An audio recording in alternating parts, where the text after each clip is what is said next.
আপনারা দেখছেন নিউজ তৎকাল 24। নমস্কার, নিউজ তৎকাল 24 এর পর্দায় আপনাদের সকলকে স্বাগত। আপনাদের সাথে আমি পল্লবী। দেখে নিন এখনকার সংবাদ শিরোনাম। ডম্বুজ জলাধার থেকে নিখোঁজ যুবক ধর্মজিৎ চাকমার মৃতদেহ উদ্ধার। পঞ্চায়েত বাজেট অভিযান কর্মশালা অনুষ্ঠিত বিলোনিয়ায়। ভাইকোড়া এসএসবি পাড়ায় সিআরপিএফ ও রামঠাকুর ক্লাবের উদ্যোগে বিনামূল্যে চিকিৎসা শিবির, উপকৃত প্রায় 150 জন। ধর্মনগরের প্রসেনজিৎ সরকার হত্যা মামলায় 5 অভিযুক্তের জামিন খারিজ। হাসপাতাল থেকে ছাঁটাই হওয়া মহিলাদের বিক্ষোভ, দাবি পূরণ না হলে মৃত্যুবরণ পর্যন্ত প্রস্তুত। কৈলাস শহরে ছাগল চুরির অভিযোগে সাকির আলী গ্রেপ্তার, ঘটনাস্থলে পুনর্গঠন করা হলো। চরিলাম উত্তর মুরায় তিপ্রামথা অফিসে আগুন, পতাকা ও ফ্ল্যাক্স ধ্বংস। এখন সংবাদ বিস্তারিত। শুক্রবার রৈশাবাড়ী থানার অন্তর্গত হেলিপ্যাড সংলগ্ন ডম্বুজ জলাধার থেকে নিখোঁজ যুবকের ভাসমান মৃতদেহ উদ্ধার করা হয়েছে। মৃত যুবকের নাম ধর্মজিৎ চাকমা, বয়স 18। সে গন্ডাছড়া থানার অন্তর্গত ভক্তপাড়া এলাকার বাসিন্দা বলে পুলিশ সূত্রে জানা গেছে। পুলিশ জানায়, গত 4 জানুয়ারি নৌকা থেকে পড়ে গিয়ে ধর্মজিৎ চাকমা নিখোঁজ হয়ে যায়। ঘটনার পর থেকেই তার সন্ধানে তল্লাশি অভিযান শুরু হয়। টানা 72 ঘন্টা ধরে এনডিআরএফ ও ডুবুরি দল ডম্বুজ জলাধারে তল্লাশি চালালেও তার কোনো সন্ধান পাওয়া যায়নি। অবশেষে শুক্রবার সকালে স্থানীয় বাসিন্দারা ডম্বুজ জলাধারে একটি মৃতদেহ ভাসতে দেখে পুলিশকে খবর দেন। খবর পেয়ে রৈশাবাড়ী থানার পুলিশ ঘটনাস্থলে পৌঁছে মৃতদেহ উদ্ধার করে এবং ময়নাতদন্তের জন্য পাঠায়। এই ঘটনাকে কেন্দ্র করে পুলিশ তদন্ত শুরু করেছে। ব্যুরো রিপোর্ট, নিউজ তৎকাল 24। যায় তো সেই বিষয়ে আপনারা 4-5 দিন ধরে খুব পরিশ্রম করতেছেন, তো আজকে লাস্টটা পাওয়া গেছে। তো প্রথম থেকে শুরুয়াত থেকে আজকে লাস্ট অবধি কীভাবে পাওয়া গেছে আপনি যদি একটু ডিটেলস বলেন। অ্যাকচুয়ালি গত 4 তারিখ বিকালবেলা ছেলেটা আইছিল এখানে তার দাদুর সঙ্গে বড়ি বিক্রির জন্য, ফুল বড়ি বিক্রির জন্য এই নারকেলগুঞ্জ পিকনিক স্পটে। তো যেহেতু 4টার সময় পিকনিক বন্ধ হয়ে যায়, সেহেতু সে বাড়ি ফিরে যাইতেছিল তার দাদুর সঙ্গে নৌকা ঘুরে। তো নৌকা ঘুরে যাওয়ার সময় আমরা হেলিপ্যাড গ্রাউন্ডের কাছাকাছি আসার পরে সে তার অ্যাকচুয়ালি মৃগী ছিল। তো তার দাদুর নৌকার থেকে সে পড়ে যায় জলের মধ্যে। পড়ে যাওয়ার পরে তার দাদু চিৎকার করে সবারে জানায় এবং তখনই এখানে স্থানীয় যারা এখানে বুট চালায় তারা এবং পরবর্তী সময় আমাদের ফায়ার সার্ভিস এবং আমাদের disaster sub division disaster team অনেক খোঁজাখুঁজি করে এবং পরের দিনও আমাদের এখানে এনডিআরএফ আসে এবং এনডিআরএফ এসে অনেক খোঁজাখুঁজি করে। গতকাল পর্যন্ত অনেক খোঁজাখুঁজি করে, কিন্তু আজকে সকালবেলা ভোরবেলা তার এই যে দেহটা জলের মধ্যে ভাসমান অবস্থায় আমরা পাই। থেকে পাওয়া গেছে তো ভোর আনুমানিক, এটা তো ঠিক বলতে পারতেছি না, 5টার দিকে দেখছে যে ভাসমান অবস্থায় কিনারার মধ্যে পাওয়া গেছে। আজকের বাজেট আগামীর উন্নয়ন, এই লক্ষ্যকে সামনে রেখে পঞ্চায়েত বাজেট অভিযান শুরু হয়েছে। সরকারের উদ্দেশ্য হলো গ্রাম সরকার অর্থাৎ পঞ্চায়েত স্তর থেকে বাজেট প্রণয়ন করা, যাতে সেই বাজেটের মাধ্যমে উন্নয়নমূলক কাজ বাস্তবায়িত হয়। এই লক্ষ্যে দক্ষিণ জেলা পঞ্চায়েত কার্যালয়ের উদ্যোগে একদিনের পঞ্চায়েত বাজেট অভিযান বিষয়ক কর্মশালা অনুষ্ঠিত হয়। বিলোনিয়া পুরাতন টাউন হলে আয়োজিত এই কর্মশালার উদ্বোধন করেন দক্ষিণ ত্রিপুরা জেলা পরিষদের সভাধিপতি দীপক দত্ত। উদ্বোধনী ভাষণে তিনি জানান, প্রথম পর্যায়ে প্রথমবারের মতো দক্ষিণ জেলার 3টি ব্লকের প্রতিটি গ্রাম পঞ্চায়েত ও পঞ্চায়েত সমিতির জনপ্রতিনিধি এবং পঞ্চায়েত সচিবদের নিয়ে এই কর্মশালার আয়োজন করা হয়েছে। এই 3টি ব্লক হলো রাজনগর, সাতচাঁদ ও রূপাইছড়ি। দীপক দত্ত আরও জানান, পঞ্চায়েত দপ্তরের নির্দেশনা অনুযায়ী এখন থেকে প্রতি বছর গ্রাম পঞ্চায়েত স্তর থেকেই বাজেট প্রণয়ন করা হবে। যদিও আগেও পরিকল্পনা তৈরি হতো, তবে তা ছিল অ্যাকশন প্ল্যান। বর্তমানে এই উদ্যোগকে তিনি স্বাগত জানান এবং আশা প্রকাশ করেন যে এর ফলে আগামী দিনে পঞ্চায়েতগুলিতে আরও বেশি উন্নয়নমূলক কাজ হবে। ব্যুরো রিপোর্ট, নিউজ তৎকাল 24। নমস্কার। আমাদের ত্রিপুরা রাজ্যের পঞ্চায়েত দপ্তর, আমাদের ইদানিংকালে আমরা এই দপ্তর থেকে একটা ভালো সিদ্ধান্ত পেয়েছি যে আমাদের প্রত্যেকটি গ্রাম পঞ্চায়েতে আগামী আর্থিক বছরের জন্য একটা পরিকল্পনা বাজেট বানাতে হবে, যেটা পূর্বে ছিল না। পূর্বে ছিল আমরা অ্যাকশন প্ল্যান করতাম, পঞ্চায়েত থেকে শুরু করে একটা অ্যাকশন প্ল্যান বানাতাম, জিবি বানাতাম, কিন্তু বর্তমানে পঞ্চায়েত দপ্তর সিদ্ধান্ত নিয়েছে প্রত্যেকটি পঞ্চায়েতে প্রত্যেকটি লাইন ডিপার্টমেন্টকে নিয়ে বসে একটা বাজেট, যে আমার আগামী বছর আমার পঞ্চায়েতে কি কি কাজ করব, আমার কত টাকা প্রয়োজন, এটাকে নিয়ে একটা বাজেট করার জন্য আজকে আমরা সাউথ ত্রিপুরা জেলা পরিষদের পক্ষ থেকে আমাদের 3টা ব্লককে নিয়ে রূপাইছড়ি, সাতচাঁদ এবং রাজনগর, 3টা ব্লকে যারা জনপ্রতিনিধিরা রয়েছেন, পঞ্চায়েত সচিবরা রয়েছেন, তাদেরকে নিয়ে একদিনের প্রশিক্ষণ শিবির আমরা এখানে করাচ্ছি বিলোনিয়া পুরাতন টাউন হলে। আমাদের ফ্যাকাল্টি রয়েছেন পঞ্চায়েত দপ্তরের, উনি তাদেরকে একদিনের একটা পরিকল্পনা দিচ্ছেন কিভাবে গ্রাম পঞ্চায়েত স্তরে এবং পঞ্চায়েত সমিতি স্তরে বাজেটটা করবেন, প্রত্যেকটা লাইন ডিপার্টমেন্টকে নিয়ে কোন কোন লাইন ডিপার্টমেন্টে কি কি কাজ করবেন, কত টাকা খরচ হতে পারে, এরকম একটা বাজেট, যেটা আমরা আগে আমাদের এরকম কোনো পরিকল্পনা ছিল না পঞ্চায়েতগুলি, যে আমার আগামী আর্থিক বছরে আমার কত টাকা প্রয়োজন পঞ্চায়েতের উন্নয়নের জন্য। আমরা রাজ্য সরকার এবং কেন্দ্রীয় সরকার থেকে যেটা পেতাম এটা দিয়ে আমরা পঞ্চায়েত পরিচালনা করতাম, কিন্তু বর্তমানে আমাদের রাজ্যের পঞ্চায়েত দপ্তর সিদ্ধান্ত নিয়েছে যে প্রত্যেকটি পঞ্চায়েতে আগামী আর্থিক বছরের জন্য আমার কত টাকা প্রয়োজন এবং আমি কোন খাতে কি টাকা খরচ করবো, এটাকে নিয়ে একটা পরিকল্পনা বানাতে হবে এপ্রিলের আগেই। তো এই লক্ষ্যে আমরা আজকে 3টা ব্লকের যারা জনপ্রতিনিধি এবং সচিবরা রয়েছেন তাদেরকে একদিনের একটা প্রশিক্ষণ করাচ্ছি কিভাবে তারা বাজেটগুলি বানাবেন। দক্ষিণ ত্রিপুরার ভাইকোড়া এসএসবি পাড়ায় রামঠাকুর ক্লাব ও 124 নম্বর ব্যাটালিয়ন সিআরপিএফ এর উদ্যোগে একটি বিনামূল্যে চিকিৎসা শিবিরের আয়োজন করা হয়। সিআরপিএফ কমান্ড্যান্ট শ্রী রবিশ কুমারের নেতৃত্বে আয়োজিত এই কর্মসূচিতে উপস্থিত ছিলেন ডিআইজি শ্রী হেনজাং, দক্ষিণ ত্রিপুরার police super Shri Maurya Krishna C, শান্তির বাজারের এসডিপিও শ্রী বাপিদেব বর্মা সহ সিআরপিএফ এর একাধিক কর্মকর্তা। চিকিৎসা শিবিরে এলাকার বিভিন্ন গ্রাম থেকে বিপুল সংখ্যক সাধারণ মানুষ অংশগ্রহণ করেন। সিআরপিএফ এর সিএমও ডাক্তার কে ভেঙ্কট অবিনাশ এবং ভাইকোড়া প্রাথমিক স্বাস্থ্য কেন্দ্রের চিকিৎসক ডাক্তার রুবি হালদার উপস্থিতদের বিনামূল্যে চিকিৎসা পরামর্শ দেন। শিবিরে আগতদের বিনামূল্যে ওপিডি পরিষেবা ও প্রয়োজনীয় ওষুধ বিতরণ করা হয়। অনুষ্ঠানে বক্তব্য রাখতে গিয়ে কমান্ড্যান্ট রবিশ কুমার জানান, সামাজিক দায়িত্ব পালনের অংশ হিসাবে এই ধরনের জনকল্যাণমূলক কর্মসূচিকে তারা বিশেষ গুরুত্ব দেন। এছাড়া বয়স্ক ও অসুস্থ ব্যক্তিদের যাতায়াতের সুবিধার্থে সিআরপিএফ এর পক্ষ থেকে পরিবহনের ব্যবস্থাও করা হয়। এই স্বাস্থ্য শিবিরে প্রায় 150 জন মানুষ বিনামূল্যে চিকিৎসা পরীক্ষা ও ওষুধের সুবিধা পান। স্থানীয় বাসিন্দাদের সঙ্গে সিআরপিএফ কর্মীদের সৌহার্দ্যপূর্ণ যোগাযোগ গড়ে ওঠায় কর্মসূচিটি প্রশংসনীয় সাফল্য হিসেবে বিবেচিত হয়েছে। ব্যুরো রিপোর্ট, নিউজ तत्काल 24। आप लोग देख रहे हैं यहाँ पे मुफ्त चिकित्सा शिविर, जहाँ मुफ्त नीडी लोगों का जांच ही ना किया जाएगा बल्कि दवाइयों का भी वितरण किया जा रहा है। और ये हम लोग 124 बटालियन केंद्रीय रिजर्व पुलिस बल सीआरपीएफ से बिलोंग करते हैं। और सीआरपीएफ जो कि 124 बटालियन हेडक्वार्टर अगरतला में तैनात है और पूरे अगरतला के अलावा दूसरे डिस्ट्रिक्ट को भी हम लोग 124 बटालियन कवर करते हैं, जिससे साउथ त्रिपुरा में और गोमती डिस्ट्रिक्ट में, वेस्ट त्रिपुरा में आदि हैं। तो आज साउथ त्रिपुरा में हम एसपी साहब के साथ यहाँ उपस्थित हुए हैं और यहाँ के लोगों के लिए जो शांति व्यवस्था हम लोग कायम किए हुए हैं उसके साथ साथ उनके साथ और समन्वय बढ़े, उनके साथ साथ हम लोग और जुड़ाव महसूस हो और उनके परेशानियों को हम लोग अपना समझे। उसी उद्देश्य के अंतर्गत ये मुफ्त चिकित्सा शिविर का आयोजन किया गया है। और इसमें हमारे डॉक्टर और पीएचसी के डॉक्टर और जो लोकल फार्मासिस्ट और हमारे फार्मासिस्ट और भी जो भी संबंधित गांव वाले हैं वो हमारी मदद कर रहे हैं और लोगों को मुफ्त में जांच कर रहे हैं। और दवाइयों का भी मुफ्त में, यहाँ देख रहे हैं कि बगल में स्टॉल लगा हुआ है, वहाँ पे जो डॉक्टर प्रिस्क्राइब कर रहे हैं उन दवाइयों को उनको मुफ्त में दिया जाता है। और हमारा ये उद्देश्य है कि इसके जरिए हम उनको साथ एक जुड़ाव महसूस करें और उनको एहसास कराएं कि हम उनके साथ हैं, उनके सारे सुख दुख में हम साथ हैं, न केवल शांति व्यवस्था में बल्कि उनके स्वास्थ्य और जो भी परेशानियां हैं उनके लिए सीआरपीएफ सदा तैनात है। ধর্মনগরের ব্লু ডার্ট কুরিয়ার সংস্থার ডেলিভারি বয় প্রসেনজিৎ সরকারের মৃত্যুর ঘটনার মামলায় অভিযুক্ত 5 জনের জামিন আবেদন খারিজ করেছে আদালত। তদন্তকারী অফিসারের পেশ করা রিপোর্ট খতিয়ে দেখে আদালত মামলায় আত্মহত্যার প্ররোচনায় ধারা সংযোজনের নির্দেশ দেন। আদালত সূত্রে জানা যায়, তদন্ত এখনো চলমান থাকায় এবং অভিযোগের গুরুত্ব বিবেচনা নিয়ে অভিযুক্তদের জামিন মঞ্জুর করা হয়নি। একই সঙ্গে আদালত নির্দেশ দিয়েছে অভিযুক্ত 5 জনকে আগামী 22 জানুয়ারি পর্যন্ত জেল হেফাজতে রাখা হবে।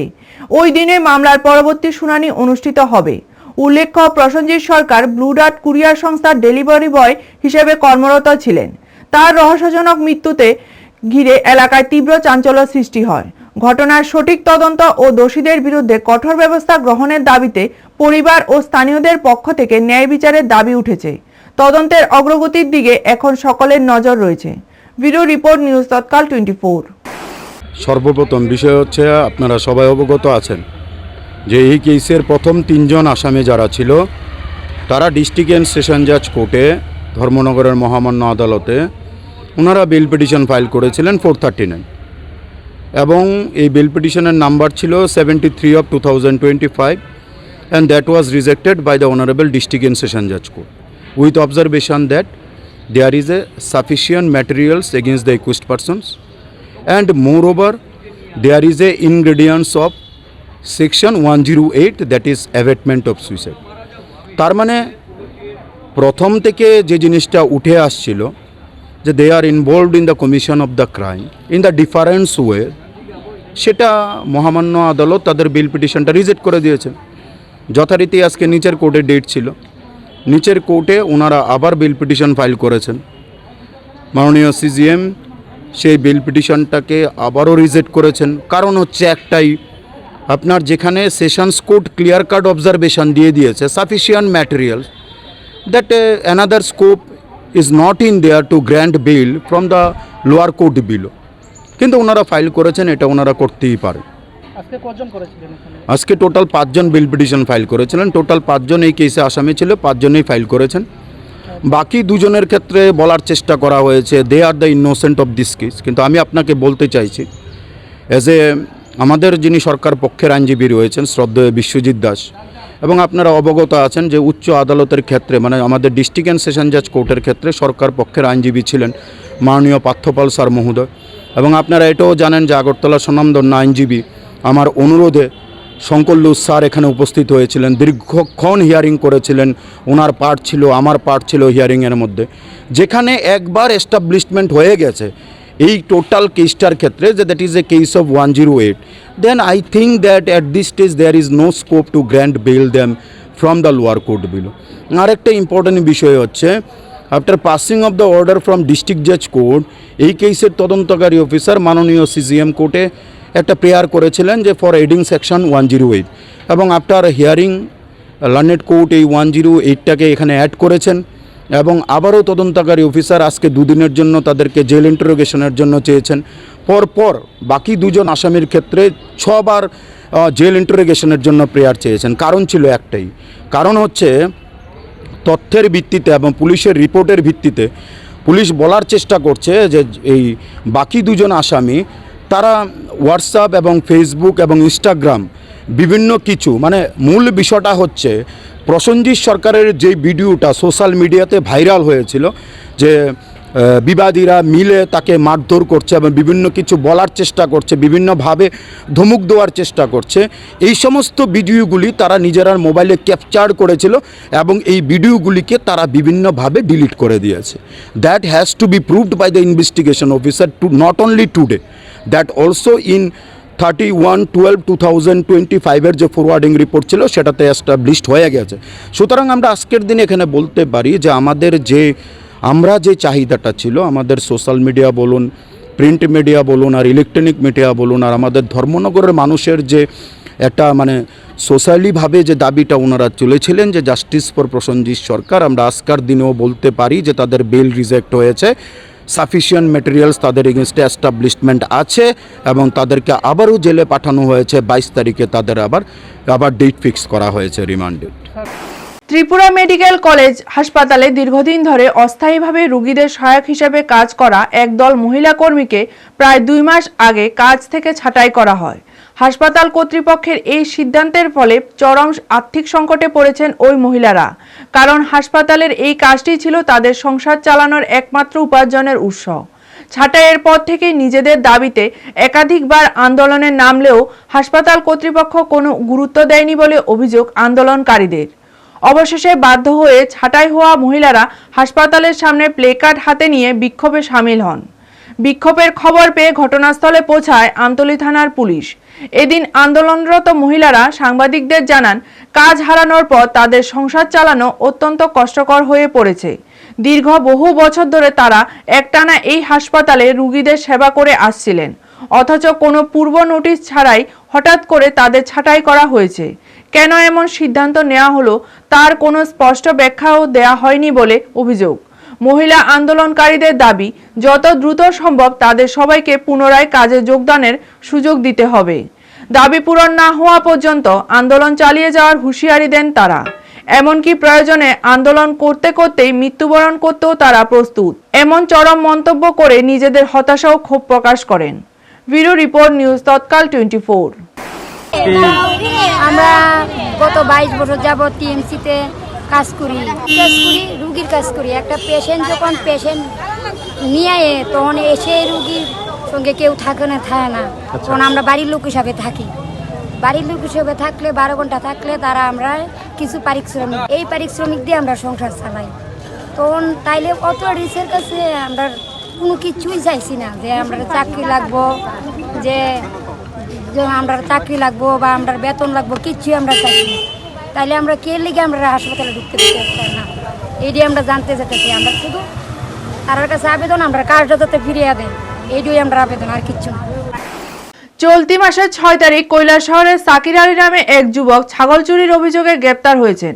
অভিযোগ অনুযায়ী সাকির আলী ও আরও 2 যুবক ইলেকট্রিক অটো গাড়িতে একটি নির্জন স্থান থেকে ছাগল চুরি করেন। ছাগলটি গাড়িতে তোলার সময় 2 স্থানীয় যুবক তাদের ধাওয়া করেন। এরপর গোবিন্দপুর এলাকায় পৌঁছালে অটোটি নিয়ন্ত্রণ হারিয়ে দুর্ঘটনায় পড়ে। 2 চোর পালিয়ে যায়, কিন্তু সাকির আলীকে হাতে নাতে ধরেন স্থানীয়রা এবং থানায় হস্তান্তর করেন। ছাগলের মালিক সাধন দেব থানায় লিখিত অভিযোগ দায়ের করেন।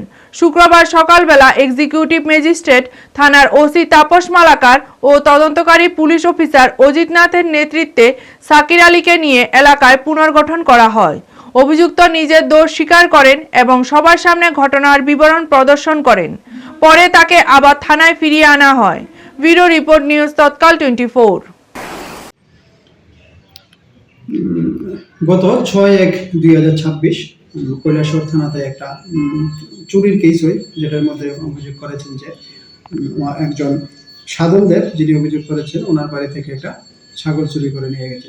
সেই ছাগল চুরি কাণ্ডে আমরা সাকির আলী নামে একজনকে অ্যারেস্ট করি।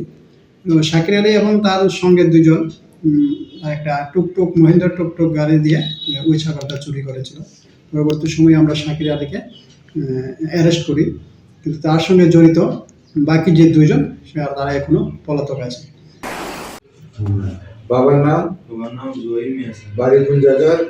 খুবজার। আমার ছিলেন আপনি? ছিলেন। আচ্ছা, উনি আমাদের এক্সিকিউটিভ ম্যাজিস্ট্রেট, তারা 2 জন সাক্ষী। গত 6/1/2026 আপনার একটি চুরির কেসে অ্যারেস্ট করা হয়েছিল। এই চুরির কেসে অ্যারেস্ট করা হয়েছিল, কি কারণে অ্যারেস্ট করা হয়েছিল আপনি বিস্তারিত বিবরণ আমাদের এক্সিকিউটিভ ম্যাজিস্ট্রেট স্যারের সামনে আপনি বলুন। স্যার, আমরা মহেন্দ্র গাড়ি দিই স্যার, আমরা সন্ডিপুরের দিকে যাইতেছি স্যার, বুঝিনি মানে আমরা 3 জন আসলাম স্যার, জাকির, আমি আর রাসেল, বুঝিনি স্যার। আর হঠাৎ দেখি যে রাস্তার সাইডে একটা ছাগল স্যার বান্ধা আছে, বুঝিনি। তখন মানে সাইডে যে খেউ নাই দেখিয়া মানে ছাগলটা আমরা তুলেছি গাড়ি, বুঝিনি স্যার। আর পিছনে দেখি একটা বোলেরো গাড়ি স্যার, আমরা মানে আপনারা দৌড়াইয়া আইতেছে স্যার। এরপরে আমরা আইতে আছি গোবিন্দপুরের এখানে স্যার, মানে গাড়ি একটা সাইড করে স্যার, তারা 2 জন বাঁচছে স্যার। আর গাড়ির লগে স্যার মানে আমারে দৌড়িয়েছে স্যার, বুঝিনি স্যার। আচ্ছা, চরিলাম উত্তর মুড়ায় তিপ্রামথা দলের পার্টি অফিসের সামনে আগুন লাগিয়ে দলীয় পতাকা পুড়িয়ে দেওয়া হয়েছে এবং মহারাজা বীর বিক্রমের ফ্লেক্স ছিঁড়ে ফেলা হয়েছে। একই সঙ্গে অফিসের সামনে বিভিন্ন জায়গায় দলীয় পতাকা ফেলে দেওয়া হয়েছে। পরিস্থিতি দেখে ক্ষিপ্ত হয়ে দলীয় কর্মী ও সমর্থকরা অভিযোগ করেছেন, এই ঘটনার সঙ্গে সিপিআইএম দলের 9 জন কর্মী জড়িত থাকতে পারে। এই বিষয়ে বিশালগড় থানায় এফআইআর দায়ের করা হয়েছে। ঘটনার পর এলাকার মানুষ ও দলীয় কর্মীদের মধ্যে উত্তেজনা বিরাজ করছে। ব্যুরো রিপোর্ট, নিউজ তৎকাল 24। আমরা এই আমাদের চৈলাম বাজার সংলগ্ন আড়ালিয়া গ্রাম পঞ্চায়েতে আমাদের কি প্রমুখ পার্ট অফিস কালকে কিছু দুষ্কৃতকারী সিপিএম কিছু দুষ্কৃতকারী আমাদের ত্রিপুরামুখা পার্ট অফিস এবং বুবাগ্রার ফ্ল্যাক্স এবং আমাদের ফেস্টুন পুড়িয়ে দিই। খবরটা শুনে আমি আজকে সকালে ছুটে আসলাম। আমরা এটাই বলতে চাই ত্রিপুরা রাজ্যে কনস্টেন্সিটা কীভাবে হয়েছে এটা তো প্রশাসন দেখছে, তো বার হবে। আমি শুনছি খবর কিছু বিজেপির লোক, এখানে তো বিজেপি কোনো মিটিং মিছিল করতে পারছে না, সিপিএমের কিছু দুষ্কৃতিকারীদের দিয়ে টাকা দিয়ে খিচুড়ি খাওয়াইয়ে কালকে এইভাবে ঘটনা ঘটাইছে। এইরকম আমার একটা কথা শুনলাম এবং investigation should be police person করতেছে। তবে চাইলাম যে একটা শান্তি সম্প্রীতি জায়গা, এখানে ত্রিপুরামথা আসার পরে নাম্বার 1 পিচ অ্যান্ড হারমোনি ত্রিপুরাজি বলতে গেলে আমাদের এই চৈলাম সিপাহীজলা ডিস্ট্রিক্টের মধ্যে প্রচুর পুলিশ প্রশাসন, এখানে এসআই থেকে আরম্ভ করে অনেক পুলিশ প্রশাসন এখান থেকে প্রমোশনও পেয়ে গেছেন আমরা দেখলাম। তার মানে বিশ্রামগঞ্জ এবং Bishalgarh PS the one of the most piece place, এই জায়গার মধ্যে যদি শান্তি সম্প্রীতি যদি নষ্ট করতে চাই তাকে আমরা ছাড়বো না। আর আপনারা এই প্রশাসন যারা আছে তাদেরকে আমরা 7 জনের নামে এফআইআর করেছেন এবং তাদেরকে আজকের মধ্যে চিহ্নিত করে তাদেরকে আইনত ব্যবস্থা নেওয়া হোক। তাহলে যদি আইনত ব্যবস্থা যদি না নেওয়া হয়, কিন্তু আগামী 1-2 দিনের মধ্যে আমরা এই সারাশৈলাম এরিয়াতে আমরা বিক্ষোভ মিছিল বের হব। তাই আমরা আস্থা রাখি আমাদের প্রশাসনকে, তারা ইমিডিয়েটলি আজকের মধ্যে আমরা টাইম দিচ্ছি 24 hours, within 24 hours they should be arrested those who are culprit in this work. তাদেরকে ধরে আজকে 24 ঘন্টার মধ্যে তাদেরকে অ্যারেস্ট করে এই পুলিশ প্রশাসনের আওতায় আনতে হবে। এখনকার মতো সংবাদ এই পর্যন্ত। পরবর্তী সংবাদের জন্য চোখ রাখুন নিউজ তৎকাল 24 এর পর্দায়। আপনারা দেখছেন নিউজ তৎকাল 24।